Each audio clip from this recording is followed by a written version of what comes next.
හොඳයි.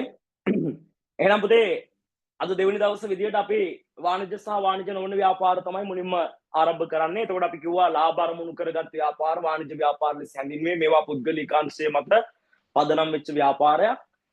ඇයි වාණිජ්‍ය ව්‍යාපාර වලට ලාභ වැදගත් වෙන්නේ කියලා තමයි දැන් අපි කතා කරන්නේ. එකක් තමයි ව්‍යාපාරිකයෙක් තමන් ආයෝජනය කරන මුදලට අදාළ ව්‍යාපාරයට යොදවන මුදලට ඔහු ප්‍රතිලාභයක් බලාපොරොත්තු වෙනවා. ආන්ගේ ප්‍රතිලාභය ලබා දීමට නම් මොනව අවශ්‍යයිද? ලාභයත් අවශ්‍යයි. ඒ විතරක් නෙවෙයි පුතේ මේ ව්‍යාපාරය අඛණ්ඩව පවත්වාගෙන යාම සඳහාත් මේ ව්‍යාපාරයට මොනව අවශ්‍යයිද? ලාභත් අවශ්‍ය වෙනවා. ව්‍යාපාරය අඛණ්ඩව පවත්වාගෙන යන්න ප්‍රොෆිට් ඕනේ. නැත්තම් ව්‍යාපාරය දිගු කාලීනව සාර්ථකව පවත්වාගෙන යන්න බෑ. එහෙම වුණොත් එහෙම වෙන්නේ මොකක්ද දන්නවද? අර අපේ පොඩි අම්මයා කඩේට වෙච්ච වැඩේ. මොකද්ද තමයි පොඩි අම්මයා කඩේට උනේ? අපේ පොඩි අම්මා දැන් ඔන්න කඩයක් කළා. දැන් මේක ගොඩක් කල් ඉස්සර. හොඳ? එතකොට මේ බිස්නස් කරන්න ආසයි. ප්‍රශ්නේ බිස්නස් ගැන නොලෙජ් එකක් නැහැ. හැම කාලෙම හැම කාර්තුවටම මම දන්නවා මේ ව්‍යාපාරය පාඩු පිට තමයි දුවන්නේ. මෝඩකම කියන්නේ තමයි මේ මීගොඩ ආර්ථික මධ්‍යස්ථානයේ තියෙන්නේ. මීගොඩ ආර්ථික මධ්‍යස්ථානයට ගිහිල්ලා ලොරියක් අරන් ගිහලා රෙන්ට් එකට එළවලු එන ගොඩක් ගේන.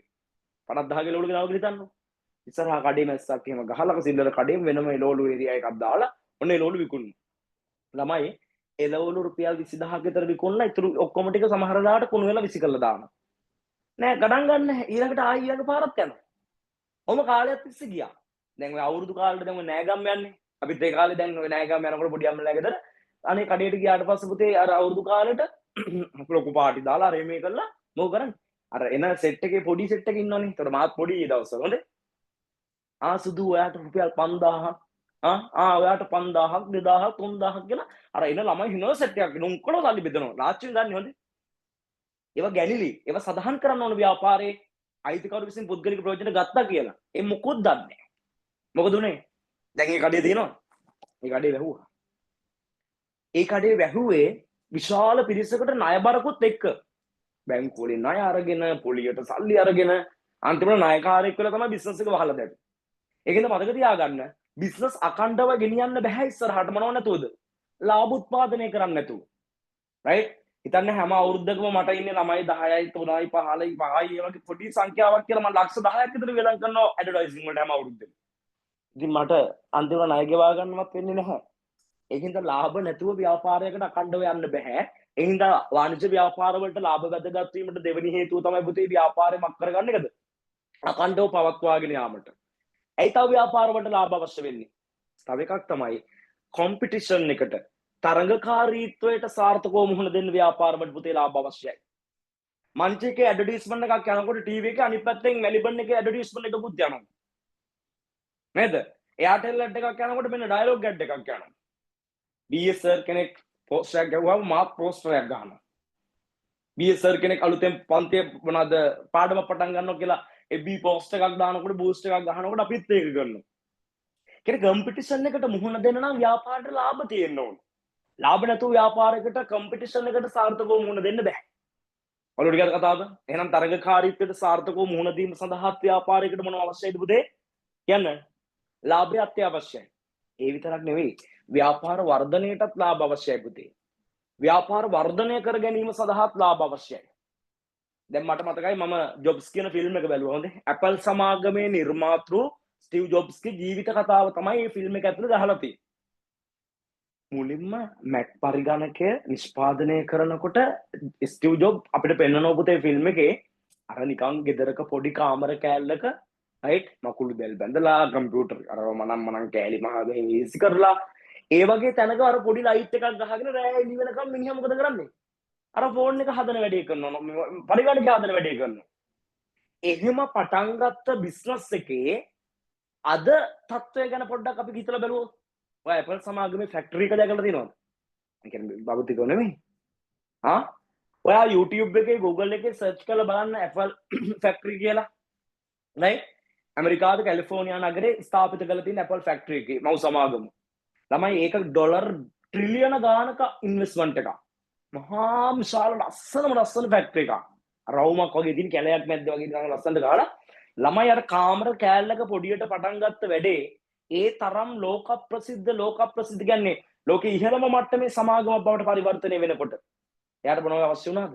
ලාභය අවශ්‍ය වුණා ඒ ව්‍යාපාරය එතනට ගේන්න. එහෙනම් ව්‍යාපාර වර්ධනය සඳහා මට කියන්න පුතේ මොනවත් අවශ්‍යද? ලාභාත්‍ය අවශ්‍යයි. ඒ විතරක් නෙවෙයි ව්‍යාපාරයකට තවදුරටත් ලාභ අවශ්‍ය වෙන හේතුවක් තියෙනවා පුතේ. ඒ තමයි මෙන්න මේ කියන නිෂ්පාදිත සංවර්ධනය කිරීම සඳහා. රයිට්? මක් සඳහාද? නිෂ්පාදිතය සංවර්ධනය කිරීම සඳහා ලාභයක් අවශ්‍ය වෙනවා.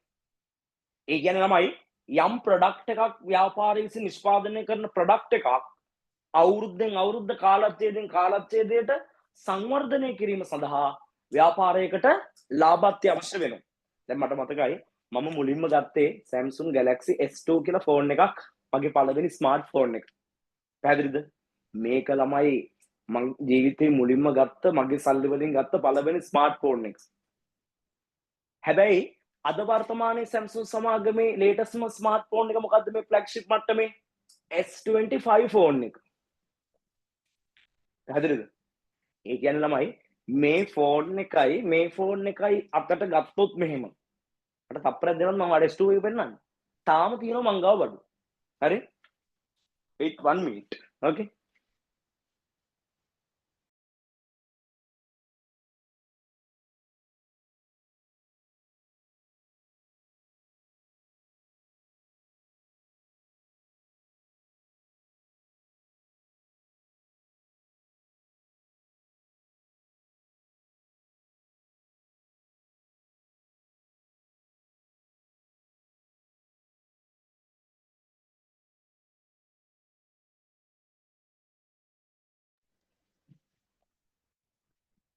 right.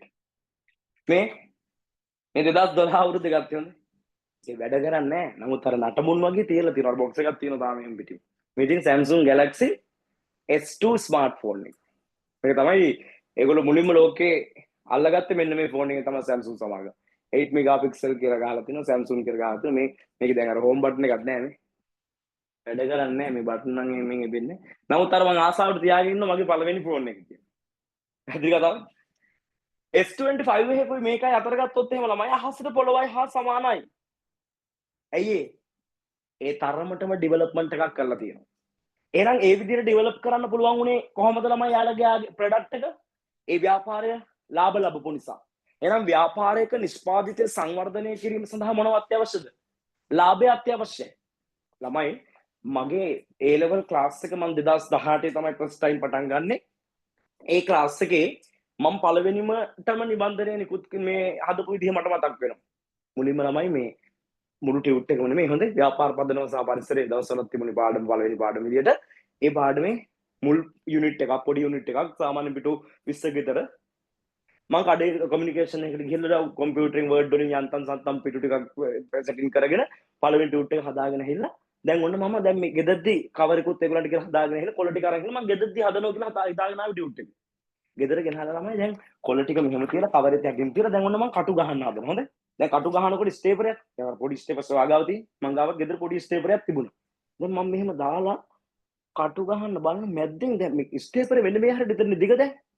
දැන් මට මම බැලුවා එහෙම උන්ටි කළා බෑ. මට තේරුණා මේ ස්ටේපර් එකෙන් මේ කට්ට ගහන්න බෑ කියලා මේ ටියුට් එක. දැන් ඔන්න දැන් හෙට පන්ති හොඳේ ටියුට් එකක් දැන් ඔන්න හදා ගන්න ඕන අද කොහොම හරි. මොකෝ කළේ? අපේ අර තාත්තා ඉස්සල් ගොවිතැන් කරනවානේ. ගෝණි කට්ටක් ගෙනල්ලා තිබුණා. අර ගෝණි ඉරුණාම වහන්න අර පඩංගු ඉරුණාම වහන්න අර බී වේලන්න දාන්න. කරන්න දෙයක් නැහැ දැන් අටපිට බලනකොට ගෝණි කට්ට දැක්ක. ගත්ත ගෝණි කට්ට ස්ටේපර් කටු පිල්ලෙන් එක කට්ටක් ගලවලා ගත්තා. හිල් කළා මෙහෙම. දැම්ම කට්ට. අතින් නැව්වා. ආයි හිල් කළා මෙතන. තැන් දෙකක්. දැම්ම කට්ට. අතින් නැව්වා. නවලා යන්තම් සන්තන් ටියුට් එක හදාගත්තා. වර්තමාන මගේ අද නිබන්ධනයයි ඒ නිබන්ධනය ගත්තොත් නිකන් අහසයි පොළොවයි හා සමානයි. මේක සම්පූර්ණ පළවෙනි පාඩමේ නිබන්ධනය. හරිද? ලස්සන්ට පිළිවෙලට ක්වොලිටියට අභ්‍යන්තරය සකස් කරලා තියෙන්නේ. පර්ෆෙක්ට් බයින්ඩ් කරලා තියෙන්නේ කටු ගහලා නෑ මේකට. දැන් ඒ විදිහට මේ ප්‍රොඩක්ට් එක දියුණු කරන්න පුළුවන් උනේ මක් නිසාද? ඔව් 18 බැච් එකේ ළමයි 20 ක විතර පටන් ගත්ත පන්තිය 19 බැච් එක පටන් ගන්නකොට ළමයි 50 මට්ටමට වර්ධනය වෙනවා. ඊට පස්සේ 20 21 23 වගේ වෙනකොට සාමාන්‍යයෙන් හොරණ ටවුන් එකේ ක්ලාස් එක ගත්තා. ඒ ළමයි 200 මට්ටමට එනවා. ඒක අපි හොරණ ලීඩින් බවට පත් වෙනවා. ඔය විදිහට කළුතර පාන්දුර මතුගම නගර වලට රෙජිස්ටර් වෙලා ඔයා ඔන්න කළුතර දිස්ත්‍රික්කයේ ප්‍රමුඛ ව්‍යාපාර අධ්‍යයන පන්ති අපි හදනවා. දැන් ප්‍රොෆිට්. දැන් ටියුට් වලට අපි ගොඩාක් වියදම් කරනවා. මොකද VS වල ටියුට් එක තමයි ළමයාට හදවත වගේ තියෙන්න ඕන ක්ලාස් එකේ. මොකද හේතුව එයාට ඒක පාඩම් කරන්න ලස්සනට පිළිවෙලට තියෙන්න ඕන නිසා. එහෙනම් අපි ක්වොලිටිම ක්වොලිටි ටියුට් එකක් ලංකාවේ අංක එකේ නිබන්ධනය ඔබගේ නිවසටම එවනෝ හෙට අනිද්දා. හරි? එහෙනම් නිෂ්පාදිත සංවර්ධනය කිරීම සඳහා ව්‍යාපාරයකට ලාභාත්‍ය අවශ්‍යයි. දැන් ඔන්න මම වාට ව්‍යාපාරයකට ලාභ අවශ්‍ය වෙන හේතු කාරණා කීපයක් කිව්වා. ආයෝජකින්ට ප්‍රතිලාභ ගෙවන්න ලාභ ඕනි පුතේ. ව්‍යාපාරය අඛණ්ඩව නොනැසී පවත්වාගෙන යන ලාභ ඕනි. තරගකාරීත්වයට සාර්ථකව මුහුණ දෙන්න. ව්‍යාපාරයේ වර්ධනය පිණිස, ඒ වගේම නිෂ්පාදිත සංවර්ධනයට තව අපිට කියන්න පුළුවන් ව්‍යාපාරයේ පිරිවැය අවම කිරීම සඳහා ව්‍යාපාරයකට ලාභ අවශ්‍යයි කියලා. ඔන්න ඔය වගේ කාරණා ව්‍යාපාරයකට ලාභාත්‍ය අවශ්‍ය වීමට හේතු. දැන් පුතේ ඔයාලාව ටියුට් එක නැහැ. නමුත් ඔයාට PDF එකක් තියෙනවා. ඒක රිෆර් කරන්න පුළුවන්. සටහන් ලියන ඒවා ඔයා පොලේක ලියා ගන්නවා. ටියුට් එක හිටින් පස්සේ අපි ඔයාට කුරිය කරන්න පටන් ගන්නවා. ටියුට් එක ආවට පස්සේ ඒ අදාළ පළවෙනි දවස් දෙකේ කරපු නෝට්ස් ඔයාගාව පොලේ තියෙනවනේ. ඒක කම්ප්ලීට් කරගන්න. හරි? හොඳයි. වාණිජ්‍ය ව්‍යාපාර නෝට් එක චුට්ටක් කියමුද? හරි. එන්න. කම්මැලිද? නෑනේ. නෑ කම්මැලි වුණොත් කොහොමත් මේ ගේම ගහන්න බෑ. හොඳේ. හරිද? ගැම්මට මුලින් ඉඳන් පට්ට මොරාල් එකක් තියෙන්න ඕන. කොහේ යන්න කියලාද? විශ්වවිද්‍යාලය යන්න කියලා. අපෝ විශ්වවිද්‍යාලය යන්න හොඳයිද ළමයි මේ දවස්වල මේ හුවමාරු වල තොරතුරුත් එක්ක? විශ්වවිද්‍යාල ශිෂ්‍යයෙක් නිරුවත් කළා නේද? මානසික පීඩනය දරා ගන්න බැරුව එල්ලිලා මරුණා සිය දිව්‍ය හානි කරගත්තා. ඔය කියන සිද්ධිය හා සම්බන්ධයෙන් ගොඩාක් මතිමතාන්තර මම දැක්ක සමාජය තුළ හුවමාරු වෙනවා. ඒ හින්දා මේ ඕක එක යම් අවාසනාවන්ත සිදුවීමක්. මොකද වර්තමාන පරම්පරාව විශ්වවිද්‍යාලය ඇතුලේ සමහර කරන මෝඩ වැඩ. හරිද? පාලනය කරගන්න බැරි සමහර මෝඩ වැඩ විශ්වවිද්‍යාලවල කීර්තිනාමය කෙලසම. ගවර්න්මන්ට් යුනිවර්සිටි එකකට යන්න ඉන්න ළමයාට ඒ පාත් එකට යන්න හිතෙන්නේ නැති මට්ටමටම මනස විකෘති කරනවා. එහෙනම් මතක තියාගන්න ඔය කියන තරම් ගවර්න්මන්ට් යුනිවර්සිටි එක ඇතුලේ ඔයගේ භීෂණයක් නැහැ. මේ දවස්වල ඔක ඕනාවට වඩා හයිලයිට් කරන ප්‍රවණතාවයක් තියෙනවා. මම වැඩි ගැන කතා කරන්න යන්නේ නැහැ. ඒ හින්දා මේ විශ්වවිද්‍යාල හීනේ දකින්න එක නතර කරන්න එපා. ඒක ලක්ෂ 50ක් වටින තෑග්ගක් කියන එක මම ඔයාලට කියලා දෙන්නම්. හරි? රයිට්. ඔයා ලියා ගන්න පුතේ විතර නෝට් එක බලන්න ලාභ ඉපයීමේ අපේක්ෂාවෙන් ක්‍රියාත්මක වන ආර්ථික කටයුතු වාණිජ්‍ය ව්‍යාපාර ලෙස හැඳින්වේ.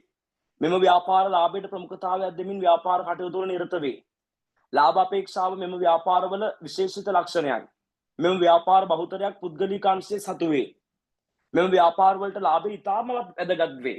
හරි. අපි කාරණා කිහිපයක් ලියමු පුතේ ව්‍යාපාරයට ලාභ වැදගත් වීමට හේතු.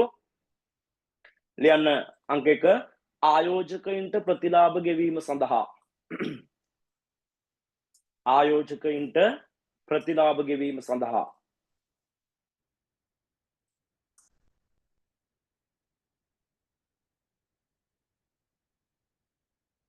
ආයෝජකින්ට ප්‍රතිලාභ ගෙවීම සඳහා.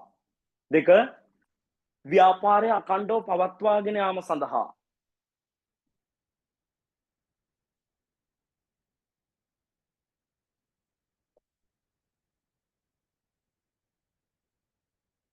ව්‍යාපාරය අඛණ්ඩව පවත්වාගෙන යාම සඳහා.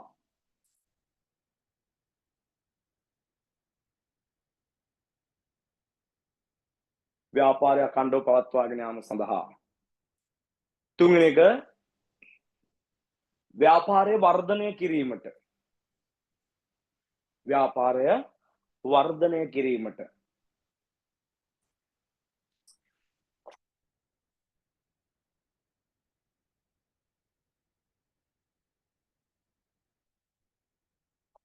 ව්‍යාපාරය වර්ධනය කිරීමට. 4 වෙනි එක ප්‍රති ආයෝජන කටයුතු වලට. ප්‍රති ආයෝජන කටයුතු වලට. ප්‍රති ආයෝජන කටයුතු වලට. ඒ කියන්නේ ළමයි ව්‍යාපාරය ලාභ උත්පාදනය කරාම ඒ ලාභෙන් ඒ ව්‍යාපාරයේ අලුත් ශාඛා විවෘත කරන්න වෙනත් ව්‍යාපාර වලට අත තියන්න අවශ්‍ය කරන ප්‍රති ආයෝජනය සඳහා ලාභ වැදගත් වෙනවා කියන එක තමයි ඒ කිව්වේ. ව්‍යාපාර වර්ධනය කිරීමට. අංක 4 ප්‍රතිආයෝජන කටයුතු වලට. අංක 5 සාර්ථකව තරඟ කිරීමට.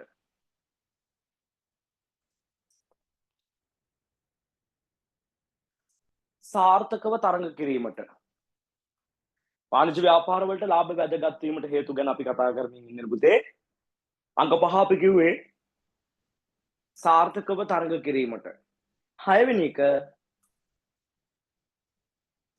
ව්‍යාපාරයේ පිරිවැය අවම කිරීමට. ව්‍යාපාරයේ පිරිවැය අවම කිරීමට.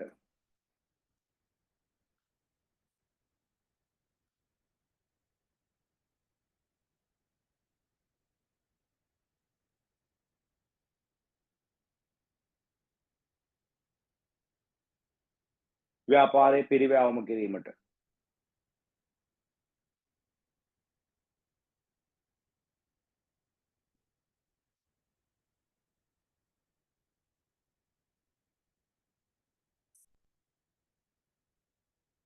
Last one නිෂ්පාදිත සංවර්ධනය කිරීමට. නිෂ්පාදිත සංවර්ධනය කිරීමට. නිෂ්පාදිත සංවර්ධනය කිරීමට.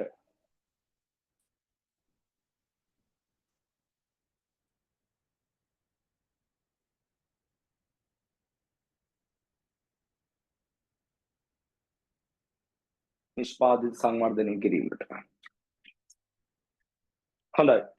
ඔය අපි කතා කළේ ලාභය ව්‍යාපාර වලට වැදගත් වීමට හේතු සාධක.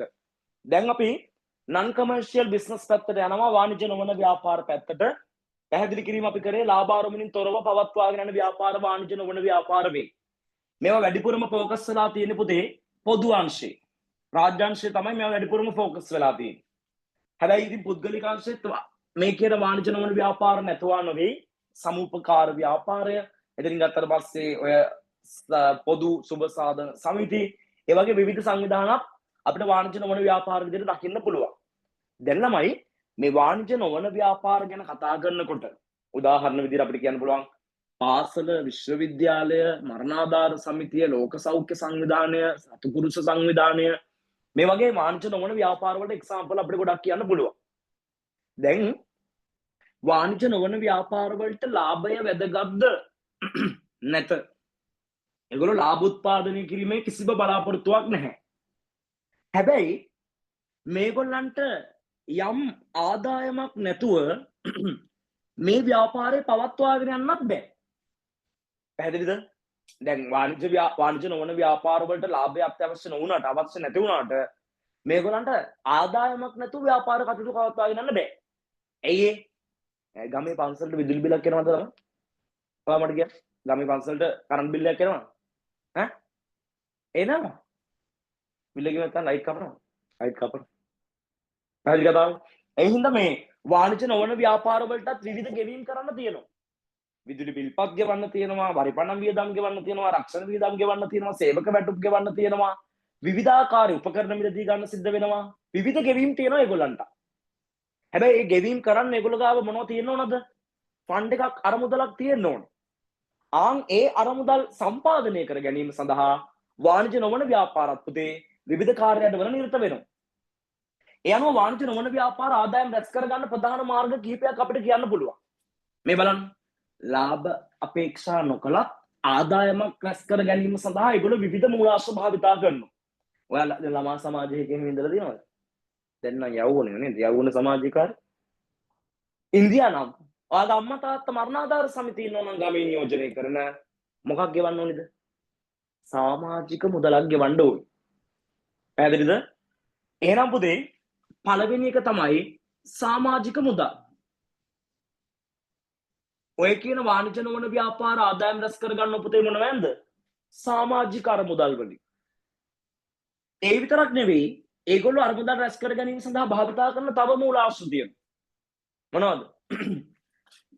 සංවිධානාත්මක අරමුදල් රැස් කිරීම. මේ ඒ කියන්නේ මෙන්න මෙහෙම එකක්. හොඳේ? මේ අහන්න. පුතේ සංවිධානාත්මක අරමුදල් රැස් කිරීම කියලා කියන්නේ මොනවද? ඔයා දැකලා ඇති විවිධ සංවිධාන මෙන්න මේ වගේ වැඩ කරනවා. කාර් වොෂ් කරනවා. ඔය ස්කෝල් වල වලින්, OB වලින්, ආදිසි සංගම් වලින් කාර් වොෂ් කරනවා. සංගීත සංදර්ශන පවත්වනවා නේද? ටිකට් ෂෝ ඒ වගේ විවිධ සංවිධානාත්මක වැඩ කරනවා. ඒවෙන් ආදායමක් රැස් කරගන්න. දැන් ඒ වගේ ක්‍රමවේදවලට අපි කියන පුතේ සංවිධානාත්මක අරමුදල් රැස් කිරීම කියලා. පොඩි දිනයක්, කාවොස් එකක්, සංගීත සංදර්ශනයක්, නාට්‍යයක් පෙන්වන එකක්. ඒ වගේ වැඩසටහන් වලින්. දැන් මට මතකයි මම පොඩි කාලේ දහම් පාසල් යනකොට හොඳේ. මේ දැන් මීට අවුරුදු පොඩි කාලේ කියන්නේ පොඩි කාලේ ගොඩක් වයසයි නේද? මීට අවුරුදු 20කට විතර කලින් මීට අවුරුදු 20කට විතර කලින් මම පොඩි කාලේ දහම් පාසල් යනකොට ඔය දහම් පාසල් උත්සවය කියලා එකක් තියෙනවනේ. ඒ දහම් පාසල් උත්සවයට ළමයින්ට තෑගි බෙදා දෙන්න, ඒ සැරසිලි කරන්න, සවුන්ඩ්ස් ගන්න, ඒ වැඩ ටිකට සංග්‍රහ කරන්න සල්ලි පැය දහම් පාසල් උත්සවයට. ඒකට අරමුදල් රැස් කරගන්න ක්‍රමයක් ඒ දවස්වල තිබුණා. මම හිතන්නේ මේක දන්නවත් දන්නේ නැහැ. අපිට පොඩි කාලේ හාමුදුරු දෙනව පුතේ කොටු කාඩ් එකක්. කොටු කාඩ් එක කියලා අපි මේකට කියන්නේ. මේකේ කොටු 50ක් තියෙනවා කියලා හිතන්න. මේ හැම කොටුවකම ගහලා තියෙන රුපියල් 2යි කියලා. රුපියල් 2යි කියලා ගහලා තියෙනවා. මේ කාඩ් එකේ ඉස්සරහා ගහලා තියෙනවා මානසී පුඤ්ඤාරාම දහම් පාසල. දහම් පාසල් උත්සවයේ සදා ආධාර පිණිසයි කියලා ඔන්න දිනේ දාලා අර මේකට පොඩි විස්තරයක් මේකේ ඉස්සරහා ගහලා තියෙනවා. දැන් ළමයි මෙන්න මේ කොටු කාඩ් එකක් ගන්න එක ගන්න ළමයිකට දෙනවා. එතකොට අපිට දුන්නා අපි මොකද කරන්නේ? අපි මේ කොටු කාඩ් එක ඔය ගම වටේම අරගෙන යනවා. නෑ දෙයගේ වැල්වල අසල්වාසීන් ගෙවල් වල කඩවලට ගිහිල්ලා කියනවාද අනේ අංකල් කොටුවක් කපන්නකෝ. එතකොට පෑන අතර යන්නේ. හොඳේ කොටුවක් කපනවා රුපියල් 2ක් දෙනවා. එතකොට කොටු 50ක් කම්ප්ලීට් වෙනකොට රුපියල් 100ක් එකතු වෙනවා. ඒ 100 ගෙනලා දහම් පාසලට දෙන්න ඕන. කොහොමද ඉතින් කාඩ් එක කම්ප්ලීට් කරගන්න? මෙහෙමයි ඉතින්. හාමුදුරන්ට 100ක් දෙනකොට සමහරවල් අපේ තාක්කඩත් රුපියල් 200ක් විතර වැඩිච්ච අවස්ථාවක් මේකේ තියෙනවා. ඒ කොහොමද? සමහර ළමයි රුපියල් 10ක් දීලා කියනවා පුතේ ඔයා ඔය කොටු ටික කපා ගන්න කමක් නැහැ වගේ එකක් කියනවා. 10 අරගෙන එක කොටුවක් කපා ගන්නවා. එහෙම පොඩි පොඩි සිද්ධි තියෙනවා. හරිද? ඉතින් මේ ඔන්න ඔය වගේ සංවිධානාත්මක අරමුදල් රැස් කිරීම ක්‍රමවේද තියෙනවා ළමයි. දැන් මට තාම මතක් වෙන එකක් මොකද්ද? ළමයි මේ අර මේ දවස්වල සබරගමු සේනයක් යන්නේ නේද? හරි. මෙහෙම දෙයක් තියෙනවා දැන් ඔය Facebook එකේ දෙන්නේ යනකොට ළමයි මට කේන්ති යනවා මේ දවස්වල. ඇයි ඒ? මම වැඩි බුකිය පැත්ත යන්නෙත් නෑ මේ දවස්වල. හේතුව දැන් ඔයාගේ අම්මා මොන වැරද්ද කළත් අම්මට කවුරු හරි ඔයා ඉස්සරහා බැන්නොත් අම්මා ගැන කියලා ඔයාට බැන්නොත් කේන්ති යනවා. කේන්ති යනවනේ. ඒ වගේ තමයි. මේ දවස්වල අර හබරගමුට බයිනකොට නිකන් අම්මට බයිනවා වගේ නිකන් පොඩි කේන්තියක් එනවා. මොකද අවුරුදු 4ක් හැදිලා වැඩිලා අත්තටු දීපු තැන එතන. ඒතර එතන බයිනකොට පොඩි සිද්ධියක් යනවා. හරි මම මේ කතා කරන්න ගියේ අපි ෆස්ට් ඉයර් එකේ ඉන්නකොට තමයි කැට ව්‍යාපාර වල යනවා. දැකලා තියෙනවද විශ්වවිද්‍යාල අයියලා අක්කලා ඇහිල්ලා කැටයක් අරගෙන ආධාරයක් කරන්න වගේ සීන් එකක් කියනවා නේද? ස්ටිකර් විකුණන්න එනවා. අපේ පන්ති වලටත් එනවා. දැන් අපේම ඉගෙන ගත්තේ උන් අපේ පන්ති වලට වෙනවා. අනේ සර් අද ස්ටිකර් එකක් තියෙනවා පන්ති කතා කරන් දෙන්න වරින්. ඉතින් මම ෆුල් සපෝට් එකක් දෙන උන්ට ඒ වගේ කතා කරන්න ආවම. ඇයි ඒ? මාත් ෆස්ට් ඉයර් එකේ ඉන්නකොට ඒ වගේ වැඩ කරලා තියෙන නිසා. දැන් ඔන්න එකපාරක් ළමයි කැටයක් කරන්න හම්බුණා. හොඳේ. කොහෙද දන්නවද? මම කැට වලට ගිහිල්ලා තියෙනවා ලංකාවේ අතර දිබ්බාගෙම ගිහිල්ලා බස් වල කැට ගල්ලා ඇති. හොඳේ. එකපාරක් මටයි මගේ රෝමා මගේ හොඳම යාළුවා දැන් ලංකාවේ නැහැ කතාර වල ඉන්නේ ප්‍රේම් මායි ප්‍රේමයයි දැන් ළමයි මේ කැටයකට වැටුණා කොහෙද දන්නවද? බදුල්ලේ.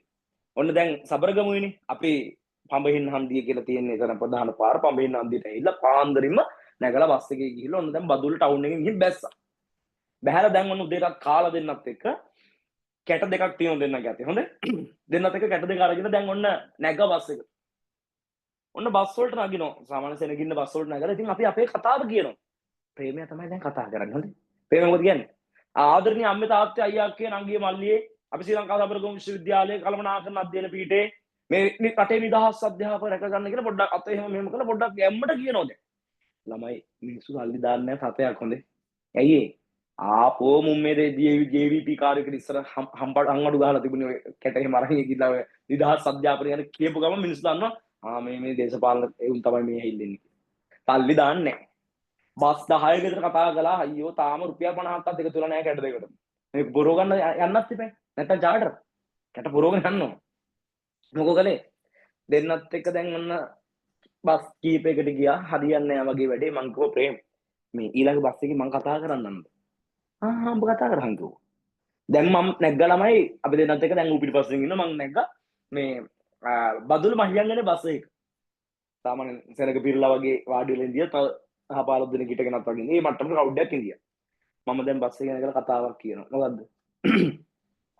ආදරණීය අම්මා තාත්තා අයියා අක්කේ නංගි මල්ලි අපි ශ්‍රී ලංකා සබරගම විශ්වවිද්‍යාලයේ කළමනාකරන අධ්‍යයන පීඨය නියෝජනය කරමින් පළමු වසර ශිෂ්‍යයෝ විදියට අද මේ බස් රථයට ගොඩ වෙලා ඔබ ආමන්ත්‍රණය කරන්නේ. මෙතෙක් කල විශ්වවිද්‍යාල ශිෂ්‍යයෙක් බස් එකට ගොඩ වෙලා ඔබට කතා කරනකොට ඔබ දැකපු ප්‍රතිරූපයට වඩා වෙනස් ප්‍රතිරූපයකින් තමයි අද අපි ආවට ආමන්ත්‍රණය කරන්න ආවේ. ඒ තමයි ආදරණීය අම්මේ තාත්තේ අපි ලංකාවේ ඉතාමත්ම දුප්පත් තෝරාගත් පාසල් කිහිපයක අපේ ආදරණීය නංගිලා මල්ලිලා වෙනුවෙන් ශිෂ්‍යත්ව වැඩසටහනක් වියත් කරනවා අපේ කළමනාකරන අධ්‍යයන පීඨයේ ශිෂ්‍යයෝ විදිහට. ආන් මේ වැඩසටහන සඳහා ආධාරයක් කරන්න තමයි අපි ඔබට ආරාධනා කරන්නේ. එහෙනම් ඔබේ අතින් වැටෙන පුංචි රුපියල පවා මේ වැඩසටහනට මහඟු ප්‍රතිකාරයක් පිටුවහලක් වෙනවා කියලා මම කතාවක් කිව්වා දැන්. මෙන්න ළමයි පට ගාලා 50 100 කොළ වැටෙන්නේ දැන් උදේ. දානවා සල්ලි මිනිස්සු හොගාලා. කැට දෙක මං හිතන්නේ ඔය කතාව එක දිගටම කියාගෙන ගියා පස්වරු එකයි ගාන වෙනකොට කැට දෙකම ෆුල් ෆිල් වෙලා. එහෙමයි ඉතින්. ඔක ෆිල් කරගෙන යන්නත් බෑ පුතා අපි පට්ට කට්ටක් කාගෙනනේ මේ දැන් මේ කැටේ කරන්නේ. බස්වල නැගනක දාඩි දාගෙන මං ඒ කිව්වේ බොරුවක් හොඳේ. පැහැදිලිද? බොරුවක් කිව්වේ ඉතින් කරන්න දෙයක් නෑ මේක ෆිල් කරගන්නත් බෑ පොස්ටි එවුන් අපි ඉතින් එන කට්ටක් කාගෙන ඉන්නේ. ඉතින් මේ වගේ සංවිධානාත්මක අරමුදල් රැස් කිරීම ක්‍රමවේද තියෙනවා. කැම්පස් කතාවක් මට මතක් වුණේ. හරිද? ඊට පස්සේ තව ළමයි මේගොල්ලන්ට අරමුදල් ලැබෙන මාර්ග තියෙනවා. මොනවාද? අනුග්‍රාහකයන්ගෙන් ලැබෙන ආධාර. ඒ කියන්නේ හිතන්නකෝ දැන් උදාහරණයක් විදිහට හොරණ වාසනා බේකර්ස් කියලා කියන්නේ ලංකාවේම ප්‍රසිද්ධ ව්‍යාපාරයක්නේ. හොරණ වාසනා බේකරි මුදලාලි දයානන්ද බෝම්බුවල මහත්මයා හොරණ විද්‍යාරත්න විශ්වවිද්‍යාපීඨයේ ආදි ශිෂ්‍යයෙක්. ඉස්කෝලේ මොකක් හරි ප්‍රෝග්‍රෑම් එකක් තියෙනවා කියලා ගිහිල්ලා කතා කළොත් එහෙම කෙලින්ම රට ගාලා චෙක් බුක් එක කරන් ලක්ෂ 10 ලියලා දෙන ගේමක් නැතුව. ආන් මේ වගේ අනුග්‍රාහකින්ගේ ආධාර ලැබෙනවා. ඒවත් මේ සංවිධාන වල අරමුදල් රැස් කිරීමේ ක්‍රමවේදයක්. ඒ විතරක් නෙවෙයි පුතේ මේ ව්‍යාපාර වලට තව අරමුදල් සම්පාදනය කරගන්න පුළුවන් ක්‍රම තියෙනවා. ඒ තමයි දේශීය වගේම විදේශීය වශයෙන් ලැබෙන පරිත්‍යාගත් මේ සංවිධාන වලට අරමුදල් ලබා දෙන ක්‍රමවේදයක්. ඒ විතරක් නෙවෙයි රජය විසින් ලබා දෙන රාජ්‍ය සංක්‍රාම ඒ කියන්නේ රජයෙන් ලබා දෙන ආධාර තියෙනවා රජයෙන් සපෝට් කරනවා මේ ව්‍යාපාර වලට ආන් ඒවට අපි කියනවා රාජ්‍ය සංක්‍රාම කියලා. තව ණය මුදල් මගිනුත් මේගොල්ලෝ අරමුදල් සම්පාදනය කරගන්නවා. පුතේ වාගේ විභාගයට අහුවොත් මෙහෙම ප්‍රශ්නයක්. ලාභ අරමුණු කර නොගත් සංවිධාන වලට ලාභයේ වැදගත් නොවුනත් ආදායමක් ලබා ගැනීමකින් තොරව මෙම ව්‍යාපාර වලට පැවැත්මක් නොමැත. එම කරුණ පැහැදිලි කරන්න සාකච්ඡා කරන්න කියලා ප්‍රශ්නයක් ඔබෙන් අහුවොත් මොකද කියන්නේ? ලාභ අරමුණු කර නොගත් සංවිධාන වලට ලාභයේ වැදගත් නොවුනද ආදායමක් රැස් කර නොගන ඔවුන්ට පැවැත්මක් නොමැත. එහෙනම් මේ කාරණා පැහැදිලි කරන්න කොහොම ඔයා කියන්න ඕන මොකද්ද? ඔව් මෙම ප්‍රකාශය සත්‍යයි. මෙම ව්‍යාපාර වලට ලාභ වැදගත් නොවුනත් ආදායමක් නොලබා මෙම ව්‍යාපාර වලට පවතින්න බෑ. ආදායමක් ඔවුන්ට අවශ්‍ය වන්නේ විවිධ බිල්පත් ගෙවීමට, කාර්යාල උපකරණ මිලදී ගැනීමට සහ වෙනත් අවශ්‍ය ගෙවීම් කටයුතු කිරීම සඳහා ඔවුන්ට අරමුදල් අවශ්‍ය වේ. ඒවා රැස් කර ගැනීම සඳහා ඔවුන් සමාජික මුදල්, සංවිධානාත්මක අරමුදල් රැස් කිරීම, ආධාර, අනුග්‍රාහකින්ගෙන් ලැබෙන ආධාර, දේශීය විදේශීය පරිත්‍යාග, රාජ්‍ය සංක්‍රාම ණය මුදල් වැනි මූලාශ්‍ර වලින් අරමුදල් සම්පාදනය කරගනී. එහෙම පැහැදිලි කිරීමක් කරන්න ඕන. ඔළුවට ගියාද කතාව? රයිට්. එහෙනම් දැන් අපි යනවා පුතේ වාණිජ නොවන ව්‍යාපාර පැහැදිලි කිරීමට. බලන්න ටියුට් එකේ තියෙනවා ලාභ අරමුණු කර නොගත් එනම් සමාජ සුබ සාධන අරමුණින් පවත්වාගෙන යන ව්‍යාපාර වාණිජ නොවන ව්‍යාපාර ලෙස හැඳින්වේ.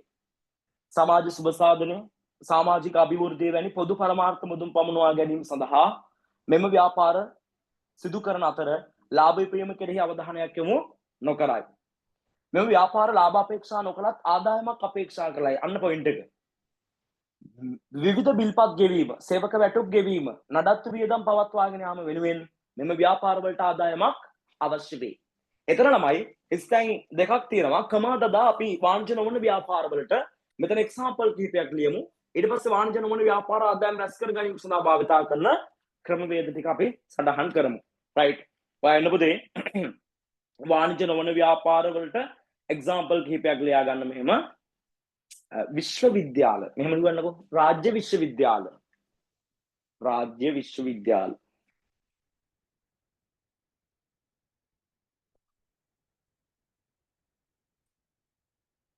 कमा सिंह समाज सिंह समाज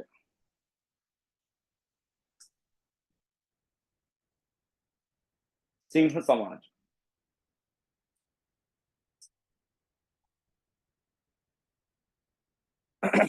राज्य विश्वविद्यालय कमा सिंह समाज कमा राज्य फासाल राज्य फासाल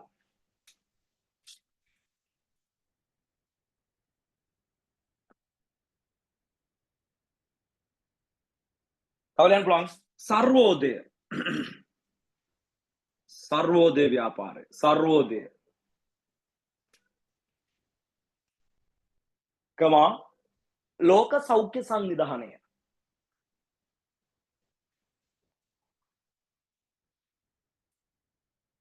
लोक सौख्य संविधाने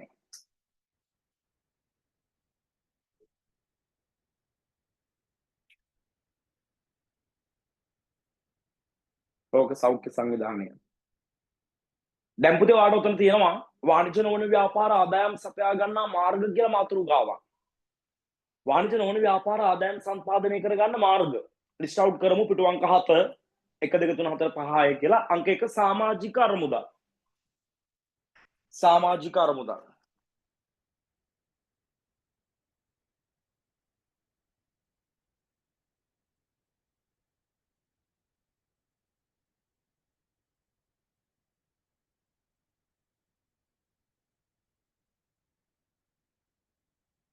අංක 2 දේශීය හා විදේශීය පරිත්‍යාග.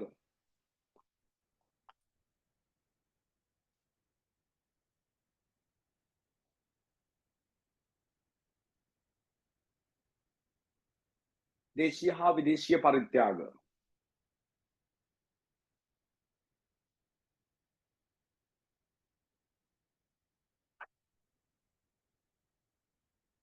තුන සංවිධානාත්මක අරමුදල් රැස් කිරීම.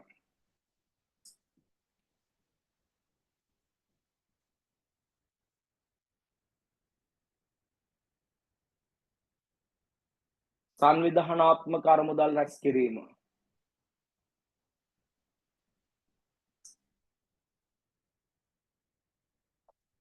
4 රජය විසින් ලබා දෙන සංක්‍රාම. රජය විසින් ලබා දෙන සංක්‍රාම.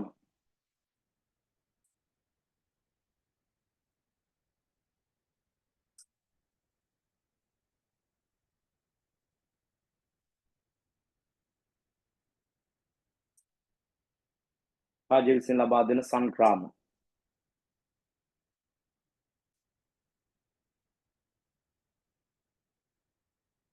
පහ අනුග්‍රාහකින් ලබා දෙන ආධාර. අනුග්‍රාහකින් ලබා දෙන ආධාර.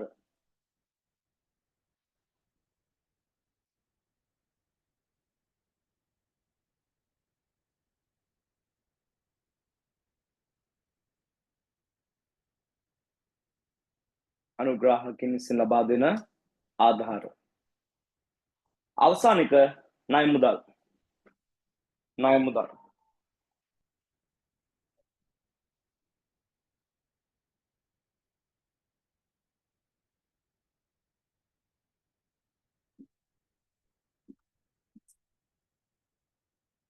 අනුග්‍රාහකින් විසින් ලබා දෙන ආධාර අවසාන එක ණය මුදල්. right ළමයි මේ දැන් මම මගේ හොරණ පන්තියේ හොරණ කළුතර පානදුර මතකෝ නගරවල 2026 බැජස් වල ළමයින්ටත් මේ පන්තියට සම්බන්ධ වෙන අවස්ථාව දීලා තියෙනවා මේ මොකද අලුතෙන් ආපු දරුවන් සහ ඒ පළවෙනි පාඩම ආවරණය නොවිච්ච දරුවන්ට ඔන්ලයින් ක්ලාස් එකෙන් වැඩ ටික ආවරණය කරගන්න කියලා එයාලටත් අපි ලින්ක් එක ලබා දීලා තියෙනවා. එතකොට මට මේ පොඩි ඉන්වෙස්ටිගේෂන් එකක් කරගන්න අවශ්‍යයි මෙතන මේ 2027 බැජ් එකේ ළමයි කවුද ඉන්නේ කී දෙනෙක් ඉන්නවද කියන එක. චුට්ටක් ඔය ඉන්න ගමන් මැසේජ් එකක් Zoom එකට දාලා තියන්න.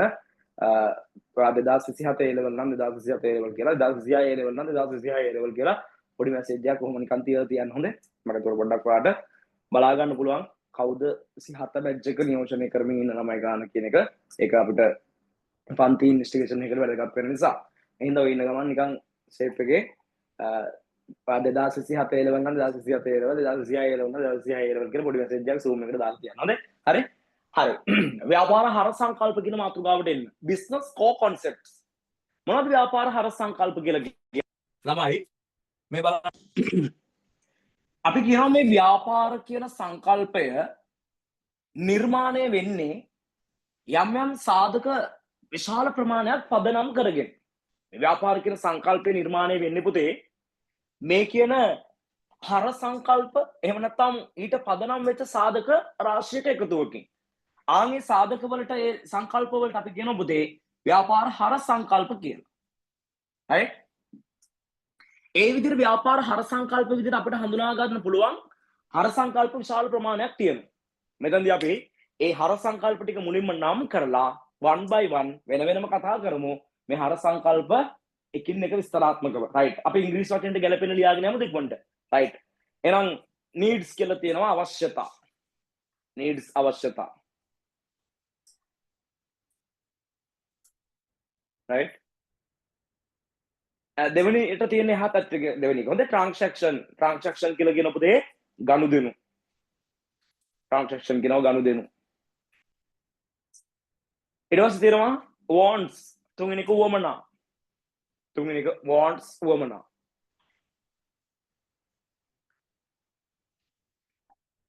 හතරවෙනි එක production කියලා කියන නිෂ්පාදනය. production කියලා කියන නිෂ්පාදනය. පස්වෙනි එක demand ඉල්ලුම. demand කියන පුතේ ඉල්ලුම. හයවෙනි එක product කියලා කියන පුතේ නිෂ්පාදිත. product නිෂ්පාදිත.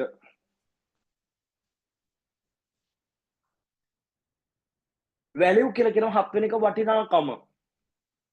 value වටිනාකම. අංක 8 trade කියලා කියන පුතේ වෙළඳාම. වෙළඳාම.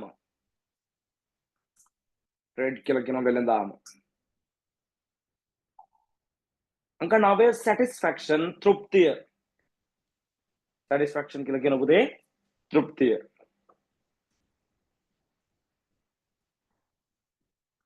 දහවෙනි එක profit ලාභය.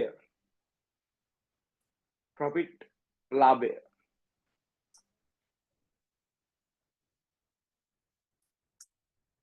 එකොළොස්වෙනි එක exchange කියලා කියන පුතේ හුවමාරුව. exchange කියලා කියන හුවමාරුව. 12වෙනි එක අවධානම risk කියලා කියනවා අවධානම. risk අවධානම.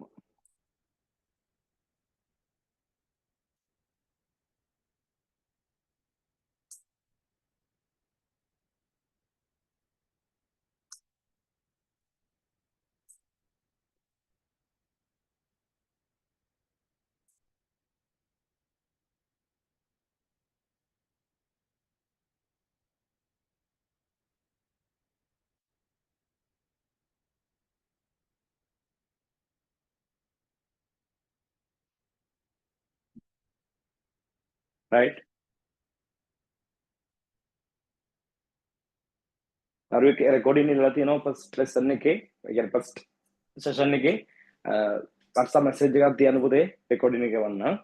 WhatsApp මැසේජ් එකක් තියන්න. හොඳේ.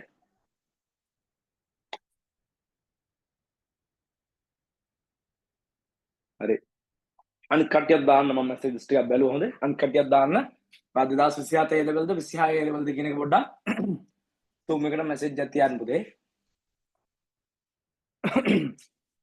හොඳයි. දැන් මේ එක් එක් හර සංකල්ප පිළිබඳව වෙන වෙනම විස්තරාත්මකව සාකච්ඡා කරන්න යන්න. මම වාට ඒකෙන් මුලින්ම තෝරගන්න පුතේ අවශ්‍යතා කියන සංකල්පය. අවශ්‍යතා. මොනවද අවශ්‍යතා කියලා කියන්නේ? මේ බලන්න. අපි කියන පුතේ මිනිසා විසින් අනිවාර්යෙන්ම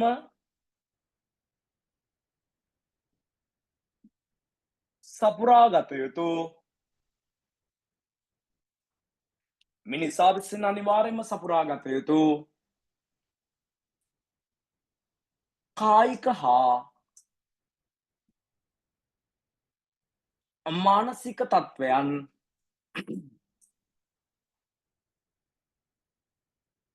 අවශ්‍යතා ලෙස හැඳින්වේ කියලා. මිනිසා විසින් අනිවාර්යයෙන්ම සපුරාගත යුතු කායික හා මානසික තත්ත්වයන් වලට අපි කියන පුතේ මොනවා කියලාද? අවශ්‍යතාවයන් කියලා. මිනිස්සු විදිහට අපි අනිවාර්යයෙන්ම සපුරාගත යුතු කායික හා මානසික තත්ත්වයන්. මොනවද පුතේ? ආහාර, ඇඳුම් පැළඳුම්, වාතය, ජලය, එතන ගියාට පස්සේ වාසස්ථාන, එතන ගියාට පස්සේ ළමයි අධ්‍යාපනය, ආදරය, සංනිවේදනය, ප්‍රවාහනය, සෞඛ්‍ය, ආරක්ෂාව, විනෝදය, මෙන්න මේ වගේ මූලික අවශ්‍යතා මිනිසා විසින් අනිවාර්යයෙන්ම සපුරාගත යුතු කායික හා මානසික තත්ත්වයන් මිනිසුන්ට තියෙනවා. දැන් ආදරේ විනෝදේ වගේ දේවල් ගත්තොත් එහෙම මානසික වශයෙන් අපි සන්තුෂ්ත කරගත යුතු දේවල්. ආහාර, ඇඳුම් පැළඳුම්, නිවාස, නින්ද, ජලය, වාතය වගේ දේවල් අපි කායික වශයෙන් සන්තුෂ්ත කරගත යුතු දේවල්. එහෙනම් මිනිසෙකු විසින් අනිවාර්යයෙන්ම සපුරාගත යුතු කායික හා මානසික තත්ත්වයන්ට අපි කියන පුතේ මොනවා කියලාද? අවශ්‍යතාවයන් කියලා. එතකොට මෙන්න මේ අවශ්‍යතා කියන සංකල්පය දැන් මම හිතන්නේ ආර්ථික විද්‍යාවේදී නම් ප්‍රාථමික අවශ්‍යතා, ද්විතීයික අවශ්‍යතා. කියන්නේ මූලික මිනිස් අවශ්‍යතා හා ද්විතීයික මිනිස් අවශ්‍යතා කියන කොටස් දෙකකට බෙදෙනවා. දැන් මූලික මිනිස් අවශ්‍යතා කියලා කියන්නේ පුතේ අනිවාර්යයෙන්ම සන්තුෂ්ත කරගත යුතු දේවල්. බඩගිනි ඉන්න බෑනේ. පුළුවන්ද? බඩගිනි ඉන්න බෑ. හරිද? නිදා ගන්න නැතුව ඉන්න පුළුවන්ද? දවසක් අමාරක් ඉන්න පුළුවන්. නිින්ද අත්‍යවශ්‍යයි. වාතය වතුර නැතුව ඉන්න පුළුවන්ද? වතුර නැතුව ඉන්න බෑ. නේ පේන්නේ? එහෙනම් අවශ්‍යතාව කියලා කියන්නේ පුතේ මිනිසා විසින් අනිවාර්යෙන් සපුරාගත යුතු දේවල්. එතනිනුත් ජීවත් වීම සඳහා අත්‍යවශ්‍යම අවශ්‍ය දේවල් වලට අපි කියනවා මූලික මිනිස් අවශ්‍යතාව කියලා. ජීවත් වීම සඳහා අත්‍යවශ්‍ය නොවුනත් අපි විසින් සන්තුෂ්ත කරගත යුතු අනිවාර්ය තත්ත්වයන් වලට අපි කියනවා ද්විතීයික මිනිස් අවශ්‍යතාව කියලා. එහෙම වර්ගීකරණයකට BS සිලබස් එකේ වර්ග කිරීමක් කරන්නේ නැහැ. ආර්ථික විද්‍යාවේදී මම හිතන්නේ එහෙම කරાવી. එතකොට මෙවැනි අවශ්‍යතාවල අපිට දකින්න පුළුවන් මූලික ගති ලක්ෂණ කිහිපයක් තියෙනවා. අවශ්‍යතාවල දැකිය හැකි මූලික ගති ලක්ෂණ කිහිපයක් තියෙනවා. මොනවද ඒ ලක්ෂණ? එකක් තමයි පුතේ අනිවාර්යෙන්ම සපුරාගත යුතු වීම. අනිවාර්යෙන්ම මක් කරගන්න ඕනිද? සපුරාගත යුතුයි. ඒ වගේම තමයි අවශ්‍යතාවයක්ද මුලින්ම ඇති වෙන්නේ? එහෙම නැත්නම් ඒ සන්තුෂ්ත කරගන්න ඕන වෙන ක්‍රමයක්ද ඔබට මුලින්ම ඇති වෙන්නේ? මම අහන ඔබට මුලින්ම ඇති වෙන්නේ බඩගින්නද නැත්නම් පීට්සා කන්න ඕනේ කියන එකද? මුලින්ම බඩගිනි වෙනවා. එතකොට හිතනවා පීට්සා එකක් කෑවනම් හොඳයි කියලා. එහෙනම් පළමුව හටගන්නේ පීට්සා දැකහම බඩගිනි හැදෙන වෙනම කතාවක්. හොඳේ? හරිද? එතකොට මුලින්ම හටගන්නේ බඩගින්න. ඒ කියන්නේ අවශ්‍යතාවය තමයි පුද්ගලයාට මූලික වශයෙන්ම හටගන්නේ. එහෙනම් අපි කියනවා අවශ්‍යතා ප්‍රාථමික වේ කියලා. අවශ්‍යතාවක් වේද පුතේ? ප්‍රාථමික වේ. ඒ වගේම තමයි අවශ්‍යතාවය ගැහැණු පිරිමි ભેදයකින් තොරව, දුප්පත් පොසත් ભેදයකින් තොරව, ಜಾති කුල ආගම් ભેදයකින් තොරව, රටවල් විදිහට වැඩ කරන පුද්ගලයෝ විදිහටවත් මේක වෙනස් වෙන්නේ නැහැ. මේ අවශ්‍යතා හැමෝටම පොදුයි. ඇඳුම් පැළඳුම් ඇඳීමේ අවශ්‍යතාවය ශ්‍රී ලාංකිකයින්ට විතරක් තියෙන ඇමරිකානු ජාතිකින් නැති එකක්ද? නෑ උනුත් ඔය මොන හරි පටලවගෙන ඉන්නවා. පැහැදිලිද? ඒකින්ද වමනා පොදුයි හැමෝටම අනිවාර්යයෙන්ම සපුරාගත යුතුයි. මුස්ලිම් ජාතිකින් විතරද බඩගින්න තියෙන අපිට නැද්ද? තේනවා. නේද? නිදාගන්නේ අපි විතරද? ඉන්දියාව කාරෝ නිදාගන්නේ නැද්ද? ඉන්දියාවේ අයත් නිදා ගන්නවා. ඒ හින්දා අවශ්‍යතා හැමෝටම පොදුයි. පොදු නිසාම අපි කියනවා පොදු නිසාම නෙමෙයි අපි කියන අවශ්‍යතා මේ ඊට වඩා තව ඕන එකක් දෙකක් හොයාගන්න පුළුවන් මීට වඩා අවශ්‍යතා ගැන කියන්න බෑ අපිට. ඒ කියන්නේ අවශ්‍යතා තියෙන්නේ බොහොම සීමිත ප්‍රමාණයක්. එහෙනම් අපි කියන අවශ්‍යතා සීමිත වෙයි කියලා.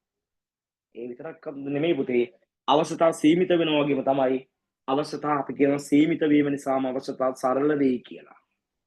ඒ විතරක් නෙමෙයි මේ අවශ්‍යතාවයේ ව්‍යාපාරිකින්ට කිසිසේත්ම නිර්මාණය කරන්න බෑ. අවශ්‍යතා ව්‍යාපාරිකින්ට නිර්මාණය කරන්න බෑ. හරිද?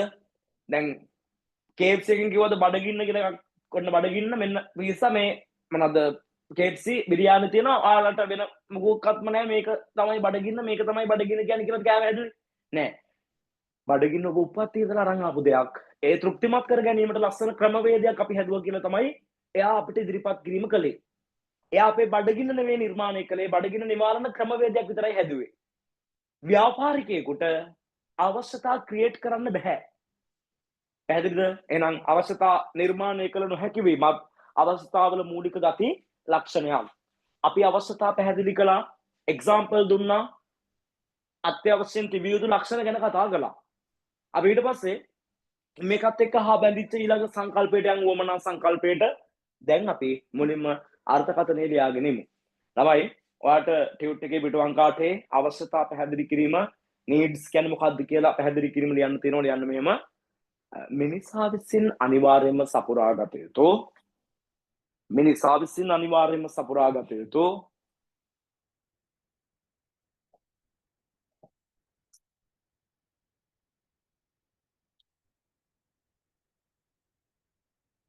මිනිසා විසින් අනිවාර්යයෙන්ම සපුරාගත යුතු කායික හා මානසික තත්ත්වයන් කායික හා මානසික තත්ත්වයන්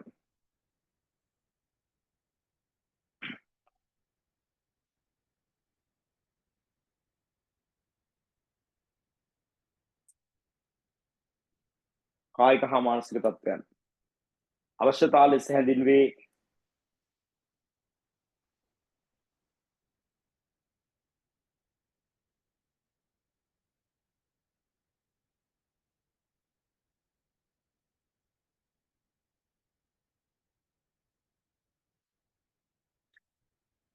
අවශ්‍යතා ලෙස හැඳින්වේ.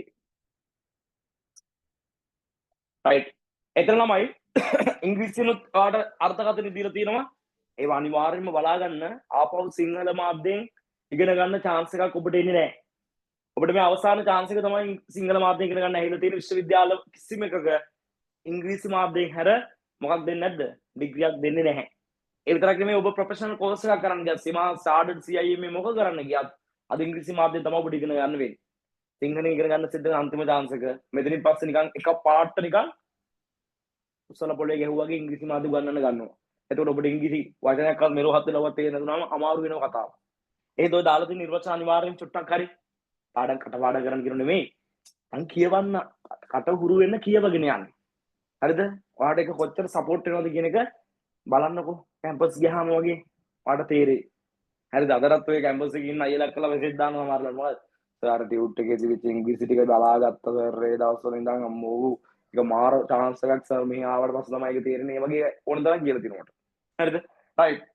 අපි නිර්වචන කතා කරලා ඉවරයි. එක්සැම්පල් ටික ඉංග්‍රීසි වචන ගැලපෙන ටක් ගාලා ලියාගෙන යමු. මොකද? ෆුඩ් අංගික ආහාර. අංගික ආහාර. රයිට්. දෙවෙනි එක ආදරය. ලවින් දෙවෙනි පැත්තේ තියෙන්නේ ආදරය. තුන ඇඳුම් පැළඳුම්. ඇඳුම් පැළඳුම්. හතර ජලය. හතරවෙනි එක ජලය.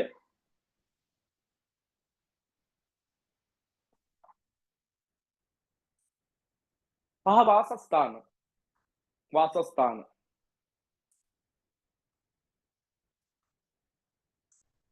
හයවෙනි එක වාතය.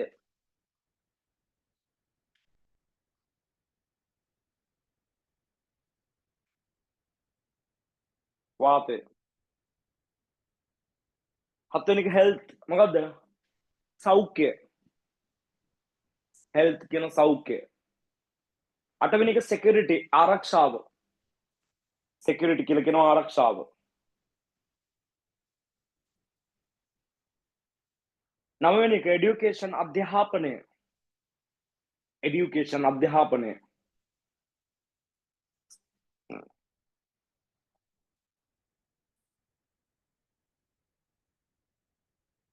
10 විනෝදය satisfaction විනෝදය.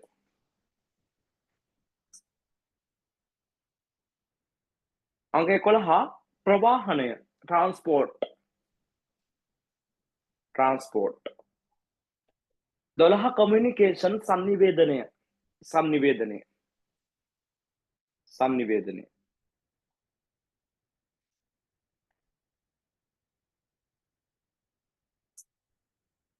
right okay එන්න අවශ්‍යතාවල ලක්ෂණ ගති ලක්ෂණ වලට අපි අවශ්‍යතාවල ලක්ෂණ ටික ලියාගෙන යමු පුතේ අංක 1 ජීවත් වීම සඳහා අත්‍යවශ්‍ය වීම ජීවත් වීම සඳහා අත්‍යවශ්‍ය වීම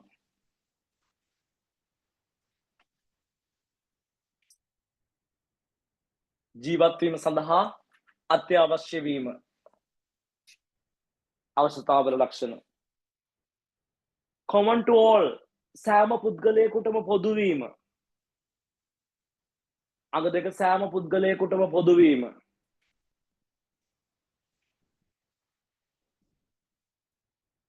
අංක 3 limited සීමිත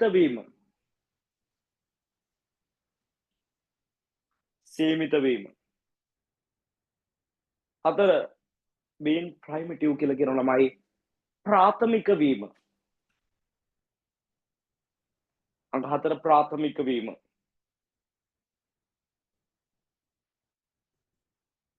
simplification සරල වීම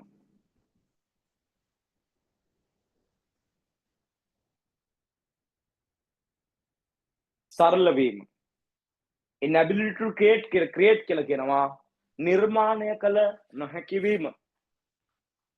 නිර්මාණය කළ නොහැකි වීම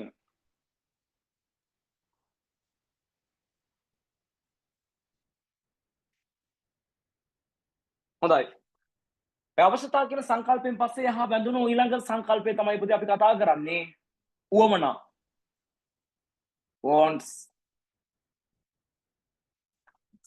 බලමු මොකක්ද උවමනාවක් කියන්නේ අදහස් කරන්නේ කියලා අපි කියන පුතේ මේ අපි කතා කරපු අවශ්‍යතා සපුරා ගන්නා විවිධ ක්‍රමවලට අපි කියන පුතේ මොනවා කියලාද උවමනා කියලා අවශ්‍යතා සපුරා ගන්නා විවිධ ක්‍රමවේද වලට කියන පුතේ උවමනා කියලා එහෙම නැත්නම් අපිට මෙන්න මෙහෙම නිර්වචනයක් ඉදිරිපත් කරන්න පුළුවන්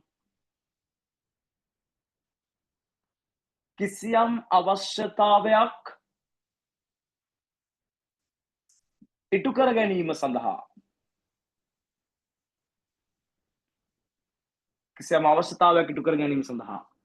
යම් භාණ්ඩයකට හෝ සේවාවකට ඇති පුද්ගල කැමැත්ත හෙවත් ආශාව උවමනාවක් ලෙස හැඳින්විය හැකියි කියලා. යම් අවශ්‍යතාවයක් ඉටු කර ගැනීම සඳහා කිසියම් භාණ්ඩයකට හෝ සේවාවකට ඇති ඕනෙන් ආගන්න හරිද අන්තිම ටයිම් ටික යන්නේ නේද හැරුම් එහෙම යනවද ඔව් ඒක සාමාන්‍ය පොඩ්ඩක් දැන් හැමෝටම නේද ඒ වුණාට අහගෙන ඉන්න ඕන ගැම්මටම හරි මේ බලන්න අවශ්‍යතාවයක් ඉටු කර ගැනීම සඳහා යම් භාණ්ඩයකට හෝ සේවාවකට ඇති පුද්ගල කැමැත්ත හෙවත් ආශාවට අපි කියනවා මොකක් කියලාද උවමනාවක් කියලා හරිද බලන්න යම් අවශ්‍යතාවයක් ඉටු කර ගැනීමට බඩගින්න කියන අවශ්‍යතාවය ඉටු කර ගැනීමට යම් භාණ්ඩයකට කිරිබත් ටිකක් කන්න ඔයා කැමැත්ත තියෙනවා නම් ඔබට කිරිබත් තමයි උවමනාව කියලා කියන්නේ එහෙනම් යම් අවශ්‍යතාවයක් ඉටු කර ගැනීම නඳු පෙරඳු මැදීමේ අවශ්‍යතාවය ඉටු කර ගැනීමට යම් භාණ්ඩයක් ඩෙනිමක් අඳින්න ඔබට කැමැත්ත තියෙනවා නම් ආසාව තියෙනවා නම් ඩෙනිම තමයි උවමනාව ඔලුවට ගියාද එහෙනම් මුලින්ම අපි සරල වර්තකථනය කිරීමක් කළා මොකද්ද අවශ්‍යතා සපුරා ගන්නා විවිධ ස්වරූප හෙවත් විවිධ ක්‍රමවලට අපි කිව්ව පුතේ උවමනාවන් කියලා විවිධ ස්වරූප හෙවත් ක්‍රමවලට අපි කිව්වා උවමනා කියලා එහෙම නැත්නම් කිසියම් අවශ්‍යතාවයක් ඉටු කර ගැනීම සඳහා යම් භාණ්ඩයකට හෝ සේවාවකට ඇති පුද්ගල කැමැත්ත හෙවත් ආශාව උවමනාවක් ලෙස හැඳින්විය හැකිය ළමයි උදාහරණයක් ගත්තොත් ආහාර කියන අවශ්‍යතාවය ගත්තොත් මේ සන්තුෂ්ත කරගත හැකි විවිධ ක්‍රම රාශියක් තියෙනවනේ බත් පාන් නූඩ්ලස් right කොත්තු සුප් කේක් ඕන තරම් ප්‍රමාණයක් අපිට මක් කරන්න පුළුවන්ද? ආහාර වර්ග සඳහන් කරගෙන යන්න පුළුවන්. ඒ අනුව යම් අවශ්‍යතාවයක් ඉටු කරගන්නා විවිධ ක්‍රමවේද හෙවත් යම් අවශ්‍යතාවයක් ඉටු කර ගැනීමට යම් භාණ්ඩයකට හෝ සේවාවක නැති පුද්ගල කැමැත්ත හෙවත් ආශාව වමනා ලෙස හැඳින්විය හැක. ඔක තමයි වමනා අර්ථකථනය කිරීම පුතේ. මේ වමනා අර්ථකථනය කරනවත් එක්කම අපි අවශ්‍යතාවල වගේම වමනාවලටත් පොදු වෙච්ච ගති ලක්ෂණ කිහිපයක් කතා කරනවා මෙතනදී. ළමයි මොනවද වමනාවල ලක්ෂණ? මේ බලන්න. වමනාවල ලක්ෂණ එකක් තමයි අත්‍යවශ්‍ය නොවීම. ඕන අත්‍යවශ්‍යද? හරි අපි හිතමු ඔයා පට්ටම කෑදරයි ඉන්දියාප්ප කන්න. ඔයාට ඉන්දියාප්ප දෙනවා නම් තුන් වෙලටමත් ඔයා ඉන්දියාප්ප කයි. ඒ තරම් ආ කැමති ආසයි කියලා හිතන්න. ඔයා දැන් එක දවසක් අම්මට කියනවා මේ අම්මේ හෙට උදේට ඉන්දියාප්ප තම්බන්න අනිවාර්යෙන්. අම්ම කියනවා බලමු නෙමෙයි මට අනිවාර්යෙන් ඕනේ කියලා ඔයා හිනතකක් දානවා. ඔන්න පවුදා උදේ නැගිටලා අම්මා නැගිටිලත් පොඩක් පරක් කරලා අම්මත් වැඩට යන්න හදන්නේ. අම්මට දැන් ඉන්දියාප්ප තම්බන්න ඉන්න වෙලාවක් නැහැ. අම්ම මොකද කරන්නේ? අම්මා ඔයාලට පාන් ගෙනහල්ලා හොදිත් හදලා ඒ ටික කරලා තියලා අම්මා ඔයා නිදාගෙන ඉන්නේ දැන් මේ දවස්වල තාම ඕ ලෙවල් ඉවර වෙලා නිදහසේ ඉන්න කාලෙනේ ටිකක් නේද? උදේට පන්තියක් එහෙම තියෙනවා නම් ඉතින් ඇහැරෙනව නැත්තම් උදේ 9 10 වෙනවනේ ඔයා ඇහැරෙනකොට 37 දරු. ඔව්. එතකොට මේ ඔයා දැන් අම්මට කිව්ව ඉන්දියාප්ප ඕනි කියලා අම්මට ඉන්දියාප්ප තම්බ ගන්න උනේ නැහැ. අම්මා මොකද කරන්නේ? ඇඳ ගාවට හිර වලට තට්ටුවක් දාලා කියනවා අනේ පුතා මම යනවා මේ ඉන්දියාප්ප නම් තම්බන්න උනේ නැහැ කියලා. ඔයා මොකෝ කරන්නේ? ඔයා එන්නට කේන්ති යනවා ඔයාට. කොට්ට උඩ වීසි අයියෝ මං කිව්වනේ ඉන්දියාප්ප ඕනි අරකයි මේක කියලා කෑ ගහනවා. අම්මා මොකද කියන්නේ? ඔබ කරනවා නම් කපන්න නැත්නම් නිකන් ඉඳපන් කියලා අම්මා යනවා යන්න. හරිද? දැන් ඔයා 9ට විතර නැගිටලා කුස්සිය පැත්තට ගිහින් බලනවා ගෙදරත් කවුරුත් නැහැ. ඉන්දියාප්ප දෙනවා. පාන් තියෙන. මගේ ප්‍රශ්නය කනවද නැද්ද? ඔව් කන්න නැතුව එකපාරක් ඕනනම් ඇහිල්ලා තරහින් වගේ ඇඳට වෙලා ආපහු ගුලි වෙලා පොඩ්ඩක් නිදාගනි. බට් කොහොම හරි ඉතින් ආයි ඉතින් කන්න දෙයක් නැහැ කනවන්නේ. එහෙනම් ඉන්දියාප්ප අත්‍යවශ්‍යද ජීවත් වෙන්න? නෑ හැබැයි බඩගින්න අත්‍යවශ්‍යයි. එහෙනම් අපි කියනවා අත්‍යවශ්‍ය නොවීම. අත්‍යවශ්‍ය නොවීම වගේ තමයි පුතේ අපි කියනවා උවමනා මක් කරන්න බැයිද? උවමනාවක් වෙයිද? අසීමිත වෙයි කියලා. ඔයාගෙන් මම අහුවොත් පුතේ ඔබ කන්න කැමති ආහාර වර්ග කීපයක් ගැන කියලා. ඔයා කියාගෙන යනවා මං කියනවා නේ ඇති පුතේ ඇති කියලා. පැහැදිලිද? ඒ තරමටම ඔයාට කියාගෙන යන්න පුළුවන් කාරණා ටිකක් තියෙනවා. එහෙනම් අවශ්‍යතා අසීමිත වේ. අසීමිත වීම නිසාම සංකීර්ණයි. අවශ්‍යතා සංකීර්ණයි. උවමනා සංකීර්ණයි. හරිද? අසීමිත වීම නිසාම සංකීර්ණයි උවමනා. ඊළඟ එක දැන් මට කියන්න පුතේ උවමනාවක් පුද්ගලයාගෙන් පුද්ගලයාට විවිධ වෙනවද නැත්නම් හැමෝටම පොදුයිද? දැන් අද රැයට අපි හැමෝම කාලා තියෙන එකම කෑමක්ද? නෑනේ. අද රැයට සමහරලාට කොත්තු කාපු ඇති. අය ඇති. පීට්සා කාපු අය ඇති. බත් කාපු අය ඇති. ඉන්දියාප්ප කාපු අය ඇති. තාම මං වගේ මුකුත් නොකාපු අයත් ඇති. හරි කොහොම හරි සංකීර්ණ වීම ඊළඟ එක ලක්ෂණය තමයි පුතේ විවිධ වීම. ඒ වගේම තමයි අපි කිව්වා මුලින් බඩගින්න ඇති වෙන්නේ ඊට පස්සේ පීට්සා කන්න ඕනි වෙන්නේ. පළමුව හටගන්නේ අවශ්‍යතාවය එහෙනම් දෙවෙනුව හටගන්නේ උවමනාව. ඒ හින්දා අපි කියනවා උවමනා ද්විතීක වේ කියලා. ද්විතීක වේ. ඒ වගේම තමයි උවමනා ව්‍යාපාරිකයන්ට නිර්මාණය කරන්න පුළුවන්ද? බැරිද? පුළුවනේ. නිර්මාණය කළ හැක. ඔන්න පුතේ උවමනාවන් වල මූලික ගති ලක්ෂණ ටික. එහෙනම් දැන් අපි අවශ්‍යතා හා උවමනා කියන සංකල්ප දෙක වෙන වෙනම පැහැදිලි කරගත්තා. එක්සාම්පල් දුන්නා. ගති ලක්ෂණ කතා කළා. රයිට්. මොනවද බලන්න පුතේ? උවමනා පැහැදිලි කරන්න ආපහු මාත් එක්ක කොහෙන් ඉන්නේ? උවමනා පැහැදිලි කරන්න. අවශ්‍යතා සපුරා ගන්නා විවිධ ක්‍රම හෙවත් ස්වරූප වලට අපි කියන මොනවා කියලාද? උවමනාවන් කියලා. මේ උවමනා පැහැදිලි කරන්න පුළුවන් තවත් මෙන්න මේ විදිහ ක්‍රමයකට යම් අවශ්‍යතාවයක් ඉටු කර ගැනීම සඳහා කිසියම් භාණ්ඩයකට හෝ සේවාවකට ඇති පුද්ගල කැමැත්ත හෙවත් ආශාවටත් අපි කියන පුතේ උවමනාවක් කියලා. උවමනාවට අපි එක්සාම්පල් කතා කළා ආහාර කියන උවමනාව ගත්තොත් බත් පාන් නූඩ්ල්ස් ඉන්දියාප්ප කොත්තු කේක් වගේ ගොඩක් දේවල් කතා කළා. එතකොට පුතේ උවමනාවල මූලික ගති ලක්ෂණ ගත්තාම අත්‍යවශ්‍යද? නෑ. අසීමිතයිද? ඔව්. සංකීර්ණයිද? ඔව්. විවිධයිද? ඔව්. ද්විතීකද? ඔව්. නිර්මාණය කරන්න පුළුවනි කියලා. හරි. එහෙනම් අපි නෝට් එකට යමුද? රයිට් යමු. ඔයා එන්න උවමනා පැහැදිලි කිරීමට. ලියන්න මිනිස් අවශ්‍යතා සපුරා ගන්නා මිනිස් අවශ්‍යතා සපුරා ගන්නා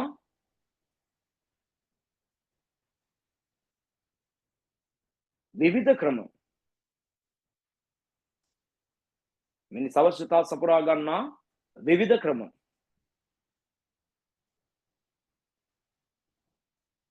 ඇලවිරක් ස්වරූප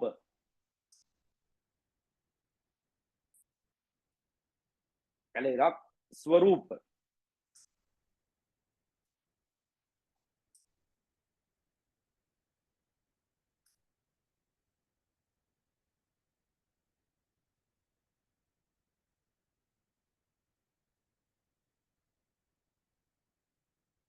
උවමනා ලෙස හැඳින්වේ.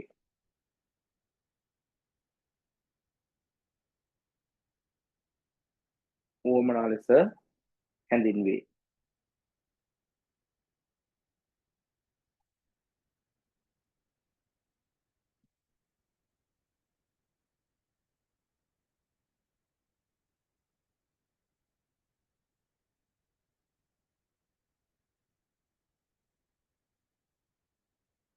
වාට එතනම පැහැදිලි කිරීමක් කරලා තියෙනවා පුතේ. බලන්න. එනම් කිසියම් අවශ්‍යතාවයක් තෘප්තිමත් කිරීම සඳහා කිසියම් භාණ්ඩයකට හෝ සේවාවකට ඇති පුද්ගල කැමැත්ත හෙවත් ආශාවයි කියලා. රයිට්. මම ඔයාලට පොඩි එක්සර්සයිස් එකක් දෙනවා. පිටු අංක 9 ඔයාලට පේනවද අවශ්‍යතා ලිස්ට් එකක් දීලා ඒවා සන්තුෂ්ත කරගන්න අවශ්‍ය කරන ක්‍රමවේද කිහිපයක් නම් කරන්න කියලා ඔයාලට ඒ කියන්නේ උවමනා නම් කරන්න වෙනම එක අවශ්‍යතාවයකට රූල් දෙක ගානේ ඉදිරිපත් කරලා තියෙනවා. ආහාර පාන, ඇඳුම් පැළඳුම්, නිවාස, ආරක්ෂාව, අධ්‍යාපනය, ආදරය, sannivedanaya, ප්‍රවාහනය, විනෝදය, සෞඛ්‍ය ආදී වශයෙන්. ඔය එක අවශ්‍යතාවයක් සන්තුෂ්ත කරගන්න භාවිතා කළ හැකි ක්‍රම අඩු ගානේ 4ක් 5ක්වත් ලියන්න ඕනි. ඔයාලට මම දෙනවා මිනිත්තු 5ක විතර පොඩි කාලයක්. ඊට පස්සේ මමත් කියනවා ඔයාලට හිතෙන් පුරව ගන්න අවශ්‍ය කරන අතිරේක තොරතුරු දාගන්න මාත් කතාවක් කියනවා. හැබැයි ඔයාට මුලින්ම පොඩි වැඩක් කරන්නත් එපා. දැන් නිකම්ම මං කියන දේ අහගෙන ඉඳලා කම්මැලි වගේ නේද? හරි. ඔයා එක අවශ්‍යතාවයක් සන්තුෂ්ත කරගන්න පුළුවන්. ක්‍රම උවමනා 4ක් 5ක්. හරියක්. ලියන්න යන්න බලන්න ටක් ගාලා 5 minutes දෙනවා. හොඳේ? ලියන්න.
හරිද?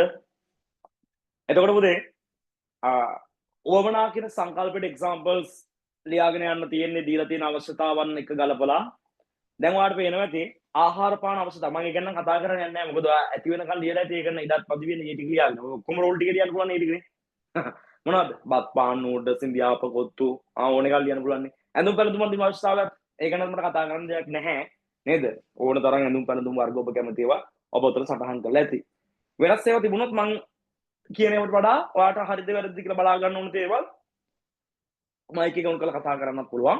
එහෙම නැත්නම් මෙසේජ් එකක් දාන්නත් පුළුවන්. නිවාස අවශ්‍යතාවය ගත්තොත් සමහර තනිමහල් නිවාස අවශ්‍යතාවය සන්තුෂ්ට කරගන්න තනිමහලක ජීවත් වෙනවා. තනිමහල් නිවාස වෙයි. තනිමහල් නිවාස, දෙමහල් නිවාස, තෙමහල් නිවාස අඩුපාඩු ලියා ගන්න. හොඳේ. ඊට පස්සේ නිවාස සංකීර්ණ, එතනින් ගියාට පස්සේ බංගලා, එතනින් ගියාට පැල්පත්, උඩුක්කු ඕන තැනක් ගන්න පුළුවන්. එක જાති නිවාස වල මිනිස්සු ජීවත් වෙන්නේ නේද? ඒ වගේම ආරක්ෂාව කියන අවශ්‍යතාවය ගත්තොත් පොලිසිය, ත්‍රිවිධ හමුදාව, ඔය බැංකුවල එහෙම ආරක්ෂක නිලධාරීන් සිකියුරිටි මහත්මයෙක් ඉන්නවනේ. ආරක්ෂක නිලධාරීන්, රක්ෂණය වගේ දේවල් සලකන්න පුළුවන්. CCTV කැමරා වගේ දේවල් සලකන්න පුළුවන්. අධ්‍යාපනය ගත්තොත් උපකාරක පන්ති ෆිසිකල් වෙන්න පුළුවන්, ඔන්ලයින් වෙන්න පුළුවන්. රයිට්? පාසල, විශ්වවිද්‍යාලය, පුස්තකාලය, රයිට්? දහම් පාසල වගේ විවිධ දේවල් ගන්න පුළුවන්. ආදරය කියන අවශ්‍යතාවය ගත්තොත් දෙමව්පිය ආදරය, සහෝදර සහෝදරයන්ගෙන් ලැබෙන ආදරය, එතනින් ගියාට පස්සේ ස්වාමි පුරුෂයාගෙන් භාර්යාවට ලැබෙන ආදරය, භාර්යාවගෙන් ස්වාමි පුරුෂයින්ට ලැබෙන ආදරය, පුරුෂයින්ට නෙමෙයි හොඳ කියන්නේ නේද?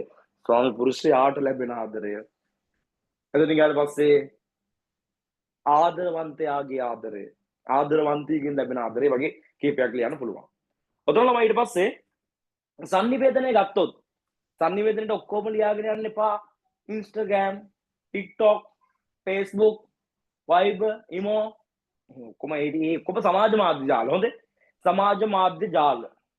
එතනින් ඊට පස්සේ පුවත්පත්, ලිපි, සංගරා, ඊමේල්, රයිට්? රූපවාහිනිය, ගුවන් විදුලිය, දුරකථනය, ඒ වගේ දේවල් ගන්න පුළුවන්. ප්‍රවාහන අවශ්‍යතාවය ලේසි නේද? බස්, වෑන්, කාර්, ඊට පස්සේ ගුවන් යානා, හෙලිකොප්ටර්, නැව් වගේ දේවල් ගන්න පුළුවන්. බයිසිකල්, මොටර්සයිකල්. විනෝදය කියන අවශ්‍යතාවය ඔබ විනෝද වෙන්න කැමති ක්‍රම ඔබ ලියන්න ඕනේ. මොනවාද? සංගීත සංදර්ශන නැරඹීම, විනෝද චාරිකා යාම, එතන ගියාට පස්සේ පොත්පත් කියවීම, රූපවාහිනී නැරඹීම, ගේම් ප්ලේ කරන එක වගේ දේවල් ගන්න පුළුවන්. සෞඛ්‍ය අවශ්‍යතාවය ගත්තොත් වෛද්‍යවරුන්, ආයුර්වේද වෛද්‍ය මධ්‍යස්ථාන, රෝහල්, පෝෂදායී ආහාර, ව්‍යායාම උපකරණ, බෙහෙත් ද්‍රව්‍ය, ශල්‍ය කර්ම වගේ දේවල් සලකන්න පුළුවන් සෞඛ්‍ය අවශ්‍යතාවය සන්තුෂ්ට කරගන්න ක්‍රම විදිහට. හොඳයි. ඔතනින් පිටු අංක 10ට පයිමු පුතේ. පිටු අංක 10ට එන්න.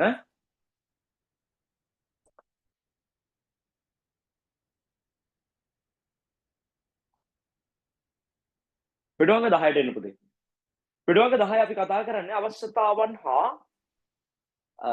උවමනාවල මූලික ගති ලක්ෂණ ටික. රයිට්? අපි ලිස්ට් අවුට් කරමු. අන්ලිමිටඩ් අසීමිත වීම.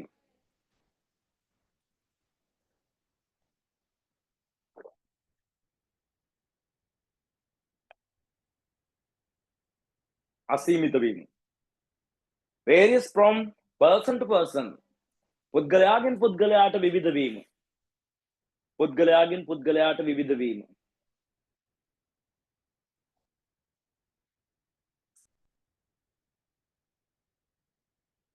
can be created by business. ව්‍යාපාරිකයන්ට නිර්මාණය කළ හැකි වීම. නැත්නම් ව්‍යාපාරවලට නිර්මාණය කළ හැකි වීම.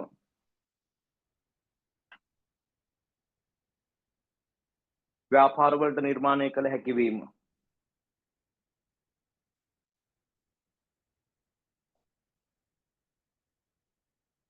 subjective ඒ කියන්නේ පුද්ගලානුබද්ධ වීම. පුද්ගලානුබද්ධ වීම. පුද්ගලානුබද්ධ වීම. ඒ කියන්නේ පුද්ගලානුබද්ධ වීම කියන්නේ මොකක්ද ළමයි? පුද්ගලයා හා සමග බැඳිච්ච සම්බන්ධතාවයක් වුවමනාවල තියෙන්නේ. ඒ කියන්නේ උදාහරණයක් විදිහට ඔයා කියනවා සර් ඔයා පාන් කන්න කැමතිද? මම කියනවා අප්පු පාන් මම පෙන්නන්න බෑ පුතේ මම ජරාව මම පාන් කන්නේවත් බලන්නවත් නෑ පාන් දිහා. මම අහනකොට ඔයා කනවද පුතේ පාන්? අයියෝ සර් මම ආසම පාන් කන්න කියලා. ඔයාට පාන් සෙට් වෙනකොට මට පාන් සෙට් නෑ. මට බත් සෙට් වෙනකොට ඔයාට බත් සෙට් නෑ. පැහැදිලිද? එන්නේ වගේ කාරණාවක් තියෙනවා. පැහැදිලි කතාව? දැන් මට පීස්සා සෙට් වෙන්නේ නෑ. පීස්සා සෙට් වෙන්නේ නෑ මට. නෙයි පීසා එකක් ගෙනාව මේ ගෙදර කට්ටිය කෑවම මම කෑල්ලක් කෑවා. මට හරියයි. මට සෙට් නෑ. ඒ කියන්නේ උවමනාව පුද්ගලානුබද්ධ සාධකයක්. හරි? පුද්ගලානුබද්ධ වීම. අංක 4 සබ්ජෙක්ටිව් කියලා කියනවා පුද්ගලානුබද්ධ වීම. අංක 5 not essential for survival. ඒ කිව්වේ ජීවත් වීම සඳහා අත්‍යවශ්‍ය නොවීම. ජීවත් වීම සඳහා අත්‍යවශ්‍ය නොවීම. ජීවත් වීම සඳහා අත්‍යවශ්‍ය නොවීම.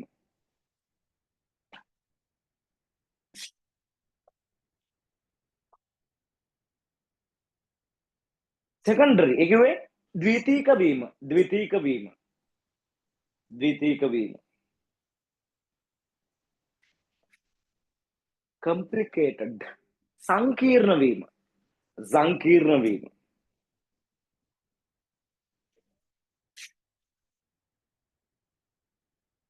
capable for of being changed by social force or promotion. ඒ කිව්වේ සමාජ බලවේගයකින් හෝ ප්‍රවර්ධනය මගින් වෙනස් කළ හැකි වීම.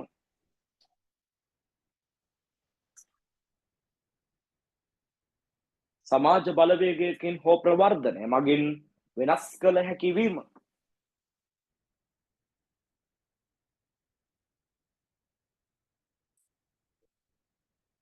සමාජ බලවේගයකින් හෝ ප්‍රවර්ධනය මගින් වෙනස් කළ හැකි වීම.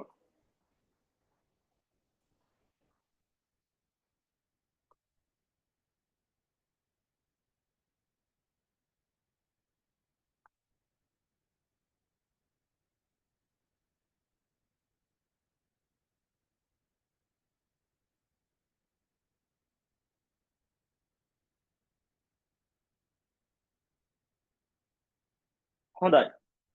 දැන් අපි අද උවමනා වල ලක්ෂණ වෙනකන් සාකච්ඡා කළා. හරි? දැන් අපි ඉදිරියේදී දැනට තව සතියක් මේ මාසෙ විතරක් මෙහෙම සතියකට එක දවසක ප්ලෑන් එකකට යන්නේ. ලබන මාසෙ ඉඳලා ඔන්ලයින් ක්ලාස් එක පුතේ සතියට දවස් දෙකක් අපි පවත්වනවා. පැහැදිලිද? ලේසි නේද? ගෙදර ඉන්න තියෙන වාට දවස් දෙකක් බස් එකේ ටවුන් එකට එන්න නෑනේ මෙතනදී. එහෙනම් දවස් දෙකක් සතියකට ඔන්ලයින් ක්ලාස් එක කන්ඩක්ට් කරන්න බලාපොරොත්තු වෙනවා අපි. එතකොට දුර පළාත් වලින් පැමිණලා ඉන්න මම හිතන්නේ මගේ යාළුවෙක් ඉන්නවා හලාවත කැම්පස් එකේ මාත් එක්ක ඉගෙන ගත්ත කෙනෙක් යාත් ටීචර් කෙනෙක් දැන් මම හිතන්නේ ඉන්නවද දන්නේ නැහැ හලාවත ඒ දුව ඉන්නවද අද ක්ලාස් එකේ ඉන්නවනම් මට මැසේජ් එකක් දාන්න පුතේ හරි එතකොට දුර පළාත් වලින් සම්බන්ධ වෙලා ඉන්න දරුවෝ ඉන්නවා ඔයාට මෙන්න මේ නිබන්ධනය අපි හෙට ඉඳලා කුරියර් සර්විස් එකකින් ඔයාලට ගෙදරට යවන්න කටයුතු සැලසුම් කරලා තියෙනවා මැසේජ් එක ගෲප් එකට දාන්න ඒ ගෲප් එකට දාන මැසේජ් එකට අනුව ඔයා මේ මාසෙට දාලා ක්ලාස් ෆීස් එක ගෙවලා ඒ තොරතුරු ටික අපිට එවුවට පස්සේ ශනිකව දවස් දෙකක් උපරිම 3ක් වගේ ඇතුළත නිබන්ධනය ඔබගේ ගෙදරටම අපි ලැබෙන්න සලස්වනවා ගෲප් එක හරහා විස්තර දැනුවත් කිරීම කරන්න අපි ළමයි ඒ වගේම දුර පළාත් වලින් අපේ පන්තියට සම්බන්ධ වෙන්න දරුවන්ට ටියුට් එක ආවට පස්සේ යාළුවට පෙන්නන්න ටියුට් එක හරි තව පුළුවන් නම් අපිට ඔන්ලයින් ක්ලාස් එකට ළමයි ටිකක් සම්බන්ධ කරන්න ඔයාගේ යාළුවන්ට රෙකෝඩින් එක ෂෙයා කරන්න අපි ගෲප් එකට රෙකෝඩින් 1 2 දෙකම හෙට වගේ වෙනකොට සකස් කරලා YouTube එකෙන් බලන්න පුළුවන් විදිහට සකස් කරලා ගෲප් එකට දානවා පුළුවන් නම් ඒක ෂෙයා කරලා තව යාළුවෝ කීප දෙනෙක් අපිට ඔන්ලයින් පන්තියට සම්බන්ධ කරලා දෙන්න කටයුතු කරන්න කියලා ඉල්ලීමක් කරනවා එහෙනම් අදට මම උතනින් වැඩ කටයුතු නතර කරනවා රයිට් අපි ඊළඟ දවසේ නැවත මුණ ගැහෙමු අද කරපු ටික අද හොඳට පාඩම් කරලා තියාගන්න අපි ලබන සතියේ අවශ්‍යතා හා උවමනා අතර වෙනස්කම් අවශ්‍යතා ඉටු කර ගැනීම සැලකිලිමත් සාධක මාස්ලෝගේ අවශ්‍යතා දුරාවලියත් කතා කරලා ඉවර කරලා අපි ඒ කොටස අදාළ පාස් පේපර්ස් ටිකක් ලබන සතියේ ඩිස්කස් කරන්න බලාපොරොත්තු වෙනවා එහෙනම් අදට මෙතනින් අපි සමුගන්න බලාපොරොත්තු වෙනවා. අපේ හලාවත අර මගේ ක්ලාස් එකේ කැම්පස් එකේ යාළුවගේ දරුවා එහෙම ඉන්නවා මට මැසේජ් එකක් දාන්න පුතේ චුට්ටක් කතා කරන්න. WhatsApp එකට හරි කමක් නැහැ. එතකොට එහෙනම් next week මුණ ගැහෙමු. එතකන් හැමෝටම පරිස්සමින් ඉන්න. බුස්සාරණයි. good night. next week මුණ ගැහෙමු. bye.